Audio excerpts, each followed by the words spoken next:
Bien, mesdames, messieurs, nous allons suivre le programme qui a été fixé et nous avons pris un petit peu de retard sur ce qui était prévu, mais il ne faut pas le regretter parce que les exposés que vous avez eus étaient excellents et donc justifient volontiers un retard. Il m'appartient de vous traiter des alternatives au démembrement. Alors, le démembrement vous est familier. Vous le savez, on constitue un usufruit sur un bien et coexistent sur un même bien deux droits réels différents, un droit d'usufruit, un droit de nue propriété. Voilà, c'est cela le démembrement. Et alors, ce démembrement est soumis à un régime juridique qui, pour l'essentiel, nous est donné par le Code civil, et un régime fiscal. Et vous le devinez, l'un et l'autre comportent leurs contraintes. La question que nous nous posons, et que je souhaite traiter devant vous, c'est de savoir comment l'on peut atteindre les mêmes résultats que le démembrement sans pratiquer le démembrement. Alors, quels sont les objectifs que l'on poursuit en pratiquant le démembrement? Bien, le démembrement présente deux utilités. La première, c'est de séparer la propriété d'un bien, c'est le nu propriétaire, de son exploitation, de son administration, c'est le nu propriété, c'est l'usufruitier, pardon, et nous avons là une technique qui permet de séparer la propriété de l'exploitation. La propriété, c'est le nu propriétaire, l'exploitation, c'est l'usufruitier. Et puis, il y a une deuxième utilité qui vous est familière au démembrement, c'est d'anticiper la transmission d'un bien, et notamment d'anticiper la transmission à cause de mort. On transmet la nue propriété, et donc on a affecté la propriété à une personne déterminée, cela de façon irrévocable. Cela permet d'anticiper la transmission. Voilà les deux grandes utilités du démembrement. Le problème, il n'est pas tant juridique aujourd'hui que fiscal. C'est que les charmes fiscaux du démembrement se sont sensiblement ternis ces dernières années. Il y a un avantage du démembrement qui subsiste, un avantage fiscal, toujours le même, très précieux, il subsiste. C'est, vous le savez, que à l'extinction de l'usufruit, la réunion de l'usufruit à la nue propriété, pour reconstituer la pleine propriété, cette réunion ne donne pas lieu au paiement de droits d'enregistrement. C'est le fameux article 133 du Code civil, auquel personne jusqu'à présent n'a osé toucher. Mais, pour le surplus, nous observons une dégradation permanente de la fiscalité du démembrement. Je prends trois exemples. Nous avons un barème fiscal d'évaluation de l'usufruit et de la nue propriété. C'est le barème de l'article 669 du Code général des impôts. Alors, ce barème a été réformé en 2004 pour mieux coller à la réalité, notamment pour mieux coller à l'espérance de vie de l'usufruitier. Mais il n'a pas été révisé depuis 2004. Et ce barème a déjà considérablement vieilli. Et il conduit à quoi? Il conduit à surestimer la nue propriété et à sous-estimer l'usufruit. Nous avons une deuxième réforme qui est intervenue, qui a été évoquée à plusieurs reprises déjà. C'est le régime fiscal de la cession d'un usufruit temporaire. Voilà, c'est la troisième loi de finances pour 2012, où le législateur a décidé que la cession, le prix de cession d'un usufruit temporaire, bien, était taxé non pas à l'impôt de plus-value, mais était taxé à l'impôt sur le revenu, à l'impôt progressif sur le revenu. Ce qui fait qu'en pratique, nous ne pouvons plus procéder à une cession d'usufruit temporaire tant le coût fiscal est trop élevé. Alors que cette opération permettait de réaliser des stratégies hautement compétitives sur le plan fiscal. Vous le devinez, c'est pour cette raison d'ailleurs que le législateur est intervenu. Et puis vous avez une troisième source de dégradation, c'est que dans le passé, le législateur prévoyait qu'en cas de donation d'un bien, eh bien, on bénéficiait d'un abattement sur les droits d'enregistrement en considération de l'âge du donateur. Et cela s'appliquait aussi bien si l'on transmettait la pleine propriété d'un bien ou si l'on transmettait seulement la nue propriété. Voilà. L'abattement était un petit peu plus faible. La réduction d'impôt était un petit peu plus faible si l'on transmettait la nue propriété que si l'on transmettait la pleine propriété, mais nous avions une réduction d'impôt. C'est fini. Aujourd'hui, la donation, toutes les donations ne bénéficient plus de réduction d'impôt à raison de l'âge du donateur. Sauf dans un seul cas. Sauf dans un seul cas. Il s'agit de la donation de parts ou d'actions d'une société ayant une activité commerciale, industrielle, agricole, artisanale ou libérale. Si l'on donne des parts d'une telle société en se plaçant sous le régime de l'article 787b du Code général des impôts, c'est-à-dire sous le régime du pacte du Treil, et si l'on donne avant 70 ans, et si l'on donne la pleine propriété, on bénéficie d'une réduction d'impôt de 50%. Voilà. Et donc, vous l'apercevez, la donation de la pleine propriété de parts sociales ou d'actions aux conditions que je viens de vous dire, c'est le seul cas qui ouvre aujourd'hui à un abattement, à une réduction d'impôt. Alors voilà, vous l'apercevez, les avantages fiscaux liés au démembrement se sont sensiblement dégradés. Alors, la question, c'est de savoir, est-ce que l'on peut faire du démembrement sans le dire et d'obtenir les avantages fiscaux dont on bénéficiait antérieurement? Voilà. Existe-t-il des alternatives au démembrement de propriété? Eh bien oui. Il y a deux catégories d'alternatives que nous pouvons vous proposer.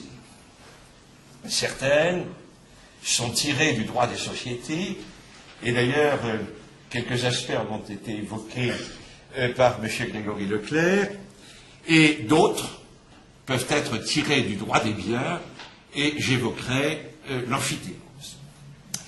Alors, on peut, en utilisant habilement les dispositions du droit des sociétés, bien, parvenir à faire du démembrement sans le dire.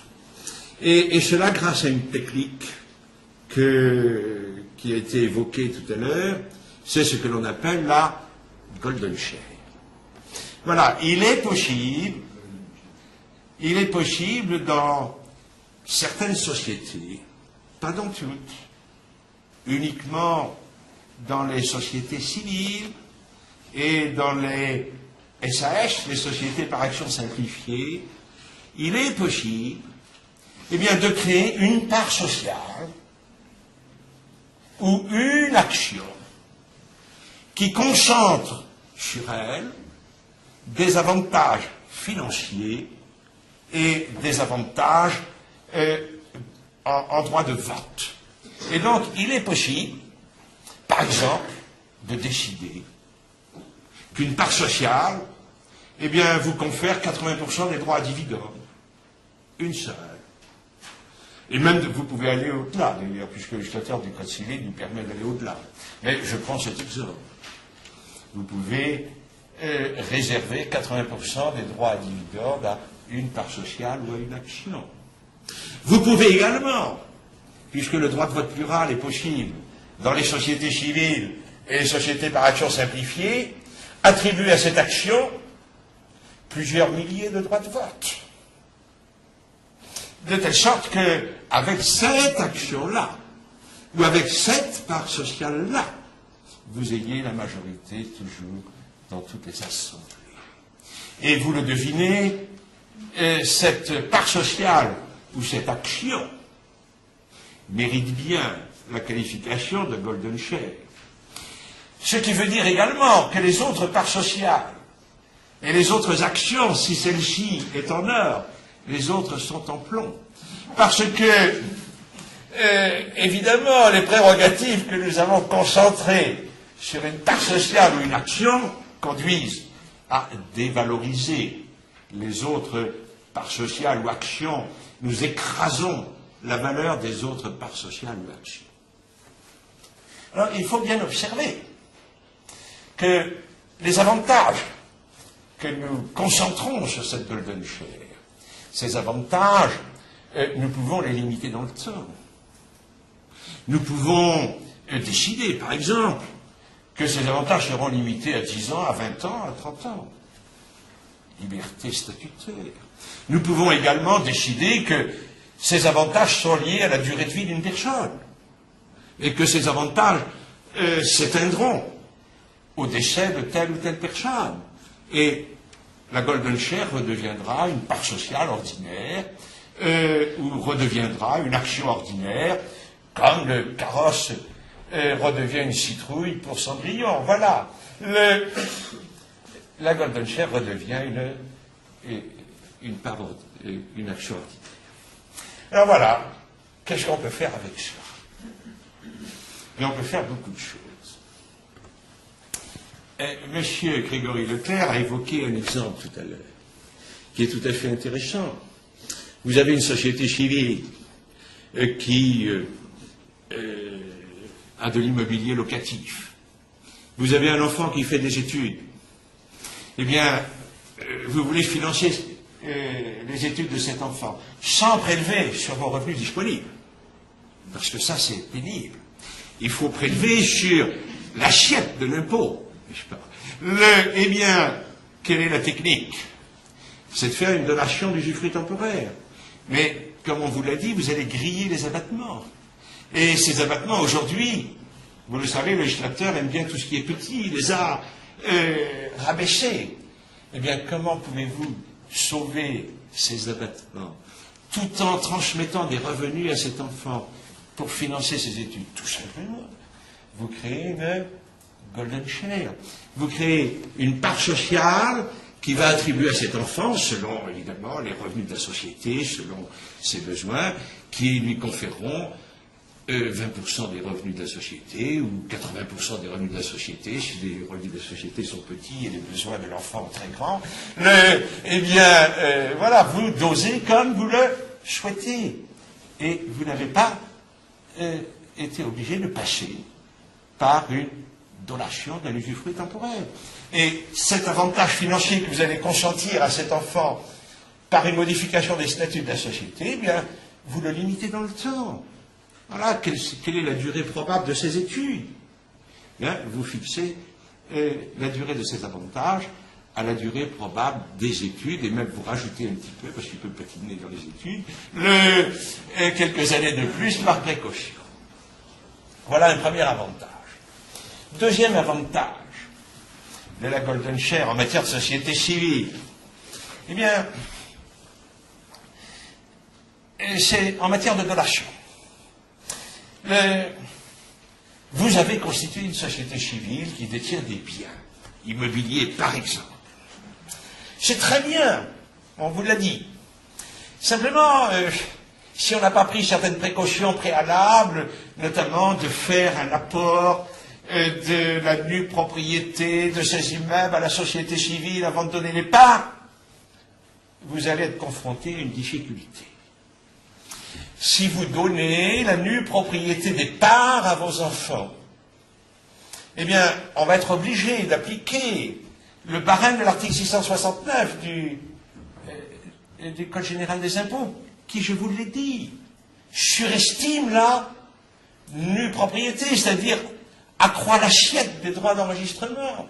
Vous enrichissez le trésor public. Eh bien, il y a une solution qui est extrêmement simple. Vous, qu'est-ce que vous voulez?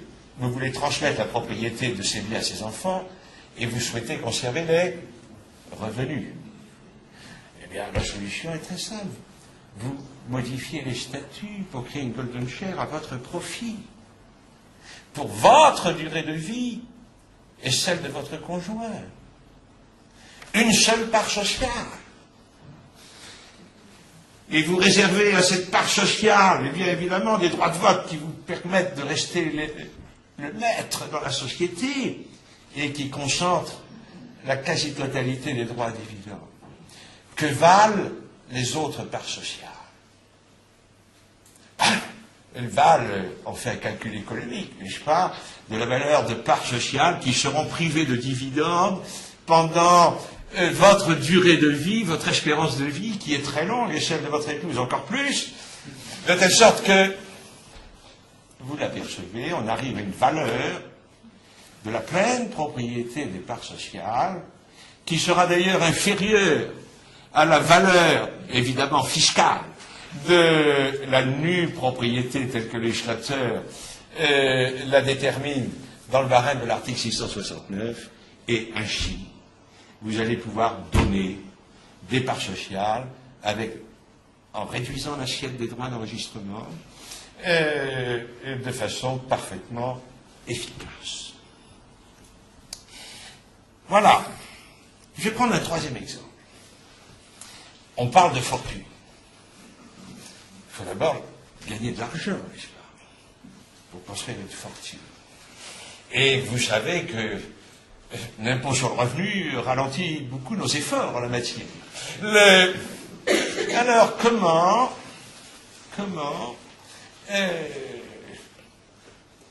ne plus avoir de revenus? Alors, c'est très...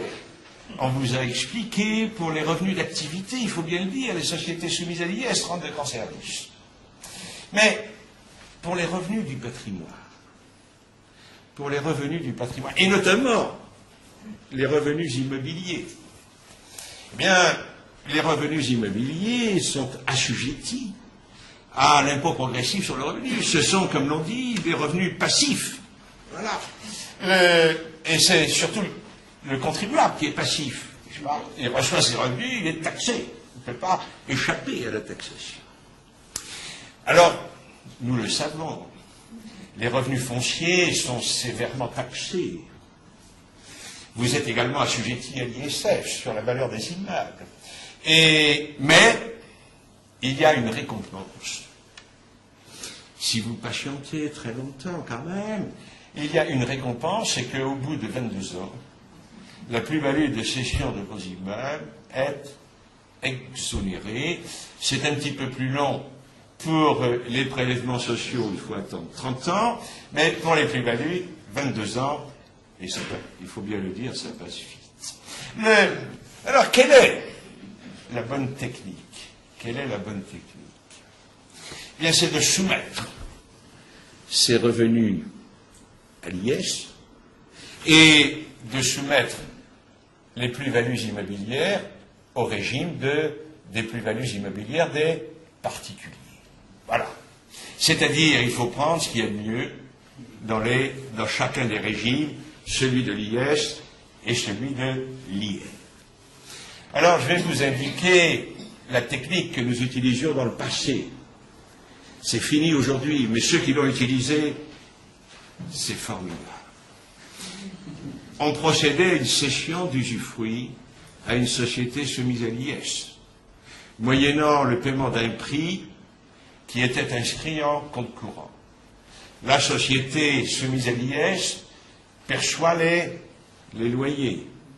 Ce sont ses recettes. Quelles sont ses charges? Eh bien, ces charges, c'est l'amortissement de l'usufruit. L'amortissement d'usufruit et puis les impôts. Mais le bénéfice qui subsistait, on le mettait en réserve. Qu'est-ce qu'on pouvait distribuer? Ce qu'on appelle le cash flow, c'est-à-dire l'amortissement de l'usufruit plus le bénéfice mis en réserve. Mais évidemment, on ne distribuait pas. Parce que si vous distribuez, vous payez l'impôt sur les dividendes. Comment vivait-on? En tirant sur le compte courant. Et le compte courant, c'est une ressource qui n'est pas taxable. Aussi, le compte courant est taxable à l'ISF. Oui, mais comme vous n'avez plus de revenus,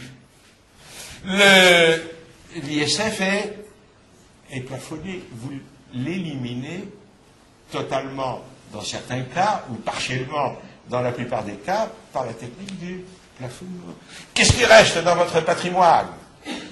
Il reste là nue propriété qui n'est pas taxable à l'ISF. Et qui plus est, le compteur de la durée de détention continue à tourner pour le calcul de la plus-value le jour où vous céderez. Eh bien, c'était une technique excellente. D'autant plus que le comité de l'abus de droit nous a dit il n'y a pas d'abus de droit. Beaucoup de praticiens étaient tétanisés en faisant cela, mais non, il n'y avait pas d'abus de droit à l'évidence, et le choix du Conseil est important. Alors ceux qui l'ont fait, c'est fabuleux. Mais on ne peut plus le faire, parce que si on cède l'usufruit, on est taxé sur le prix de cession à l'impôt sur le revenu. Alors, peut-on parvenir au même résultat? Eh bien oui, par la golden share. Voilà, vous avez une société civile. Vous payez des impôts, des impôts sur les revenus fonciers, vous êtes surtaxé à l'ISF. Voilà. Quelle est la solution? Eh bien, vous modifiez les statuts. Et vous êtes d'autant plus à l'aise que vous êtes le seul associé, pratiquement, dans la société civile. Vous modifiez les statuts et vous concentrez les avantages financiers, les avantages de vote sur cette part sociale en or. Que vaut cette part sociale maintenant?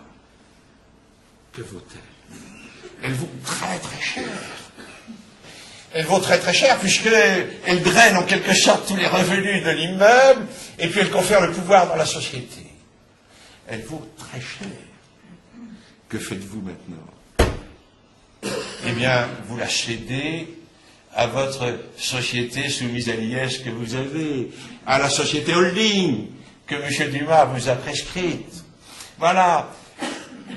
Moyennant le paiement d'un prix que l'on va inscrire en compte courant. Et là, il se passe beaucoup de choses. Effectivement, la société holding ne peut pas amortir. À la différence de l'usufruit, ne peut pas amortir. La golden share que nous lui avons transmise, même si les avantages financiers qui lui sont attachés sont temporaires. Mais nous avons une disposition qui est l'article 238 bis K qui a été évoqué tout à l'heure, c'est que la société civile pourra amortir l'immeuble parce que on détermine les résultats de la société civile selon les règles de la société mère qui est assujettie à l'IS et qui détient des parts de cette société, une part de cette société transparente, mais qui confère un droit à bénéfice élargi. Donc, vous arrivez à un résultat qui est pratiquement voisin. Les résultats de la société civile remontent dans la société soumise à l'IS. Évidemment, vous ne distribuez rien, vous tirez sur le compte courant et vous êtes mis à l'écart de l'impôt sur les revenus. Et vous pouvez optimiser votre ISF par la technique du plafonnement de l'ISF. Alors, vous allez me dire, oui, mais on va payer un impôt de plus-value sur la cession de cette golden share. C'est vrai, c'est une société à prépondérance immobilière. Et les plus-values sur les parts de sociétés à prépondérance immobilière soumises à l'IR sont taxées comme les plus-values immobilières. Oui, mais observez que c'est une société que vous avez constituée depuis déjà pas mal de temps. Vous détenez ces parts depuis une certaine durée. Je souhaite pour vous que vous en déteniez, que vous les déteniez depuis au moins 22 heures, de telle sorte que lorsque vous céderez les parts à la société soumise à l'IS, vous n'aurez pas d'impôt de plus-value. Mais imaginez même qu'il y ait un petit peu d'impôt de plus-value. Il ne faut surtout pas s'en priver de céder. Pourquoi? Parce que vous tirerez sur votre compte courant pour payer l'impôt de plus-value. Vous cédez les parts à la société soumise à l'IS, moyennant un certain prix. Votre société soumise à l'IS va emprunter un petit peu pour vous rembourser une fraction de votre compte courant que vous allez affecter au paiement de l'impôt de plus-value. Donc vous l'apercevez, la stratégie antérieure qui était tout à fait remarquable, vous pouvez la retrouver. Vous pouvez la retrouver par le jeu de la Golden Share. Alors, la Golden Share peut être utilisée également pour transmettre une entreprise en payant pratiquement rien d'impôt. Je vais faire assez vite, là, parce que... Mais c'est un peu plus compliqué en pratique à mettre en œuvre, mais ce qui est essentiel, c'est que vous connaissiez la musique, à défaut des paroles. Le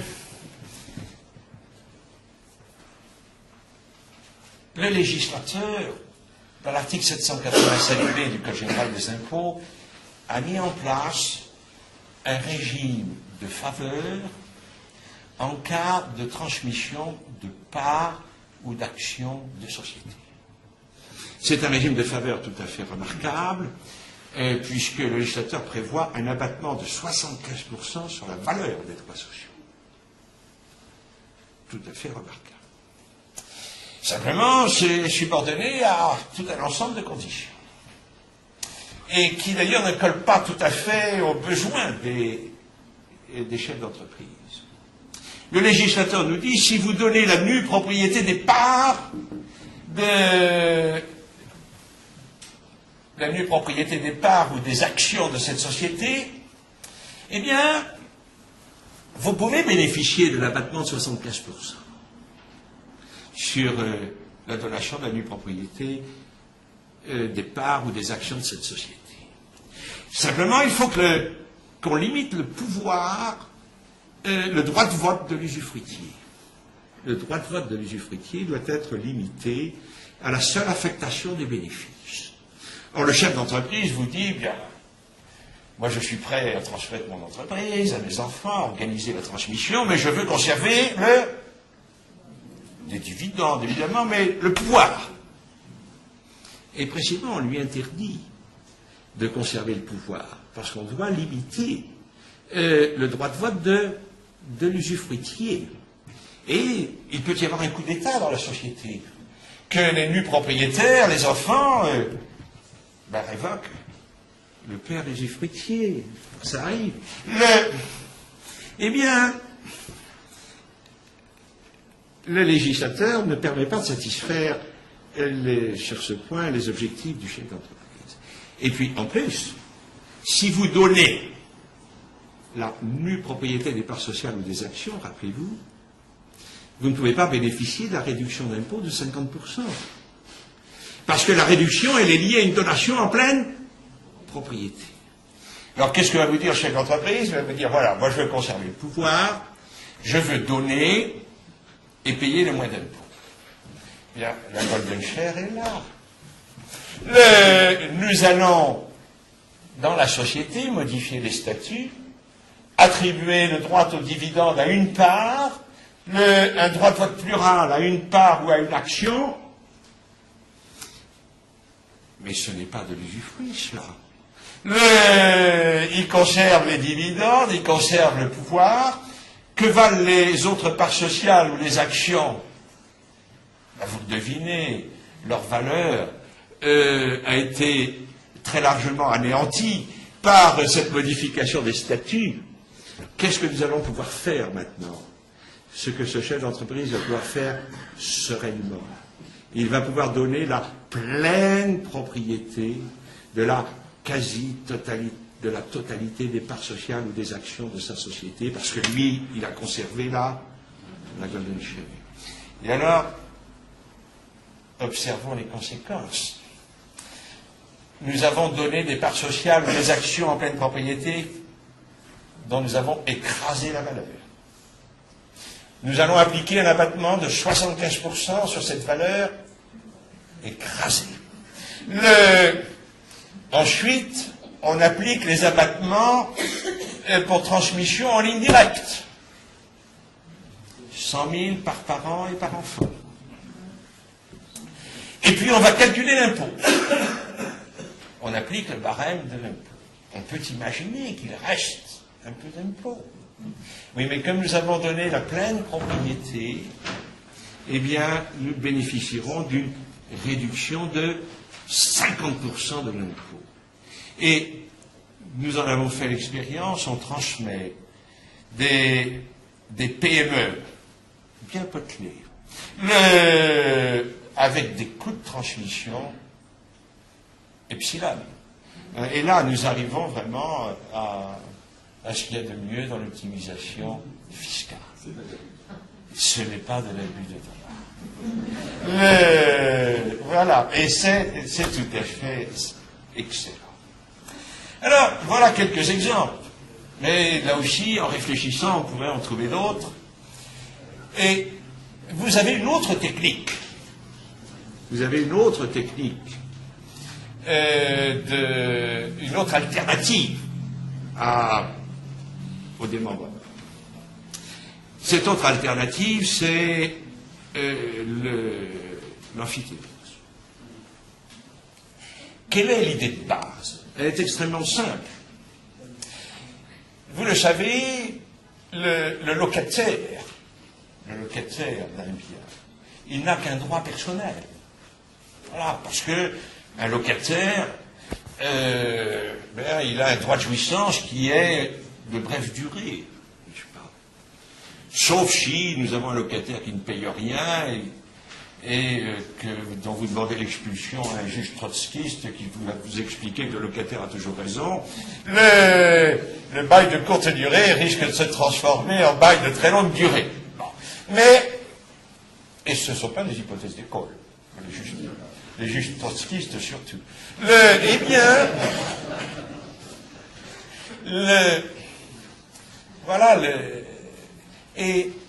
Mais le législateur, très logiquement, prévoit que lorsque la durée d'un bail s'allonge, évidemment, la situation du locataire devient de plus en plus solide.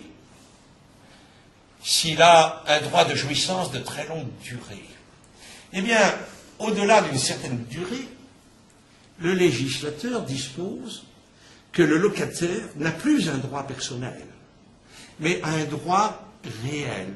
Voilà, il y a une sorte de dissociation de la propriété qui s'opère. Alors, il y a un cas que vous connaissez, de nom en tout cas, c'est le bail à construction. Voilà, vous êtes propriétaire d'un terrain, eh bien vous pouvez louer ce terrain à une personne qui s'oblige à construire sur le terrain. Voilà, c'est ce qu'on appelle le bail à construction. Ce bail à construction doit avoir une durée minimale de 18 ans. Mais, cette durée minimale étant respectée, le locataire qui édifie des constructions sur le terrain est propriétaire des constructions. Voilà. Et, à l'expiration du bail, les constructions, eh bien, profiteront aux bailleurs du terrain et entreront dans le patrimoine du bailleur avec un régime fiscal qui est extrêmement favorable et qui peut même être un régime fiscal zéro. Et puis vous avez un autre exemple, c'est l'amphithéose. Et l'on parle de bail amphithéotique. C'est un bail à très long terme, dont la durée minimale est de 18 ans et qui peut aller jusqu'à 99 ans. Voilà, et le locataire est titulaire d'un droit réel, qu'il peut céder librement. il peut jouir du bien pour lui-même, mais il peut louer le bien, voilà. Mais il a la liberté d'un propriétaire pendant la durée du bail. Étant entendu néanmoins que le législateur dispose que l'amphithéâtre a l'obligation d'entretenir le bien. Non pas seulement les réparations d'entretien, mais également les grosses réparations sont à la charge du locataire. Et il n'est pas interdit au locataire de construire. Mais si le locataire construit, les améliorations et les constructions reviennent au bailleur sans indemnité pour le locataire. Voilà. Vous apercevez, le locataire, eh bien, bénéficie d'une stabilité de sa situation, il peut librement disposer de son droit réel d'amphithéâtre, avec ses obligations qui sont un peu renforcées, et notamment l'obligation d'accomplir les grosses réparations. C'est ce qui explique que le loyer, dans le bail amphithéotique, le loyer soit un loyer qui peut être un loyer symbolique. C'est ce qu'on appelle le canon amphithéotique. Voilà, bien avec ça on peut faire beaucoup de choses, n'est-ce pas? Et on en a parlé à de multiples reprises avec M. Rémy Dumas. Eh bien, le bail amphithéotique, c'est aussi une technique de dissociation de la propriété et de l'exploitation. Je prends un exemple. Vous avez un bien immobilier qui exige des travaux de restauration très importants. Et vous allez emprunter pour financer ces travaux de restauration. Voilà. Et vous le savez, le schéma est toujours le même, on le répète, mais hélas, c'est toujours vrai. On emprunte, n'est-ce pas? On paye des intérêts, tout va bien, parce que le loyer est absorbé par les intérêts, et puis les intérêts diminuent, et puis l'assiette de l'impôt, en revanche, augmente, et puis on est étranglé. Quelle est la bonne technique dans ce cas, par exemple? Eh bien, vous créez une société soumise à l'IS, vous conférez un bail amphithéotique à cette société soumise à l'IS, dans mon cas ici de 18 ans, hein, parce qu'on va emprunter sur 15 ans, par exemple. On confère un bail amphithéotique à cette société soumise à l'IS, c'est elle qui emprunte, c'est elle qui fait les travaux. Vous ne gagnez pas d'argent, mais au moins vous n'êtes pas taxé sur des revenus que vous ne percevez pas. C'est déjà pas mal. Et dans 18 ans, le bail amphithéotique prend fin, vous recueillez l'immeuble parfaitement restauré, les emprunts sont remboursés, enfin, vous avez des revenus, des vrais revenus, même s'ils sont assujettis à l'impôt, et vous savez, on vous a dit comment on pouvait améliorer la situation. Voilà. Donc c'est une technique de... Je vais prendre un autre exemple, dont j'ai eu à connaître il n'y a pas très longtemps. C'est une personne qui achète la totalité des parts d'une société civile qui était propriétaire d'une résidence d'agrément sur la Côte d'Azur. Voilà. Et c'était une opération très importante. Le cédant ne voulait pas céder l'immeuble. Enfin, il ne voulait pas que la société cède l'immeuble. Pourquoi? Parce que l'immeuble avait été acquis récemment par la société civile et il y avait une plus-value latente très importante sur l'immeuble. En revanche, il détenait les parts depuis très longtemps. Donc, il a dit à l'acheteur, je ne veux pas vous céder l'immeuble, mais je vais vous céder les parts. Bon. L'acheteur emprunte pour acheter les parts. L'emprunt est lourd, évidemment, et il se dit, ma société civile va louer cet immeuble à des émirs ou des cheikhs à la semaine, sur la Côte d'Azur, la société civile va louer cet immeuble, par exemple, une dizaine de semaines dans l'année, à quelques émirs, comme je vous l'ai dit, à condition que le pétrole ne baisse pas trop, moyennant des sommes importantes. Et comme ça va m'aider à faire face à mes obligations. Catastrophe! Une société civile, soumise à l'IR, qui fait de la location meublée habituelle, qui perçoit des revenus des BIC, qui sera assujetti à l'IS de plein droit, et rappelez-vous, il y a une plus-value latente sur l'immeuble qui appartient à la société qui est importante. Catastrophe. C'est la ruine. Comment faire? Eh bien, c'est très simple. La société civile consent à ce monsieur un bail amphithéotique. Et c'est lui, en qualité d'amphithéâtre, qui loue l'immeuble sur lequel il exerce l'amphithéose. Et c'est lui qui perçoit les loyers, c'est lui qui perçoit les BIC, tout simplement, il se borne à verser un petit loyer à la société civile, le canon amphithéotique. Et vous l'apercevez, par cette technique, on sauve la société civile d'une catastrophe qui se serait transformée en une vraie catastrophe pour la personne qui a acquis cet immeuble. Je voudrais prendre un autre exemple de l'amphithéose. Un autre intérêt de l'amphithéose pour transmettre un bien avec un coût fiscal le plus faible possible. Et là aussi, l'hypothèse que j'évoque, c'est une hypothèse vécue. Nous avons une personne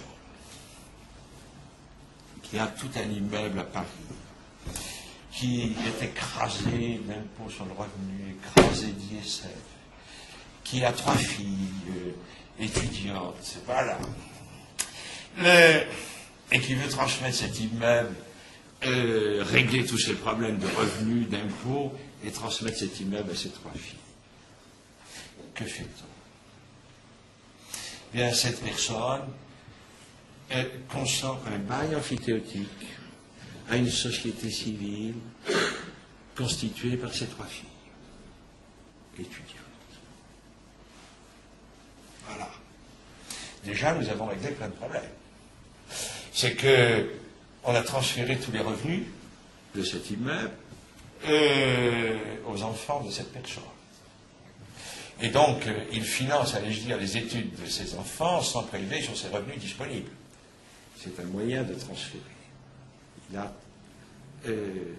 consenti un bail amphithéotique à une société civile constituée par ses filles. On a pratiquement réglé son problème d'ISF.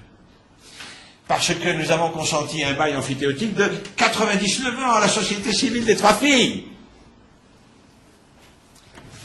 Que vaut aujourd'hui sa propriété, grevée d'un bail amphithéotique de 99 ans? Faites le calcul, epsilon.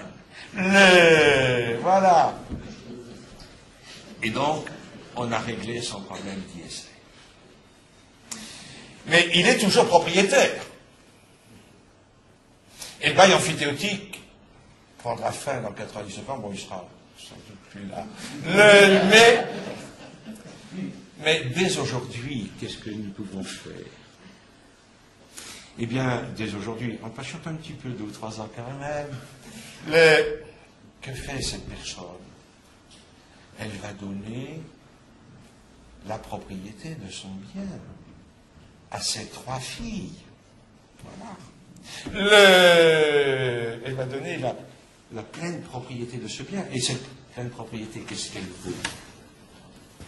Rien, puisque le bien est grevé d'un bail amphithéotique. Et il va arriver un moment où votre client, vous serez désolé de le perdre, mais décédera. Qui va hériter de cet immeuble? Les 3 filles.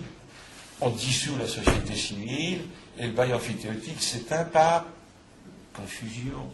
Et voilà, nous aurons fait un vivant heureux, c'est votre client, et puis nous aurons transmis ces biens et nous aurons rendu heureux également la génération suivante. Donc vous voyez, ce sont quelques exemples, mais avec ces techniques, nous parvenons à des résultats équivalents à ceux que l'on peut obtenir par un démembrement, mais sans les contraintes du démembrement ou avec des contraintes qui sont plus favorables que celles qu'impose le démembrement. Voilà, je vous remercie pour votre attention.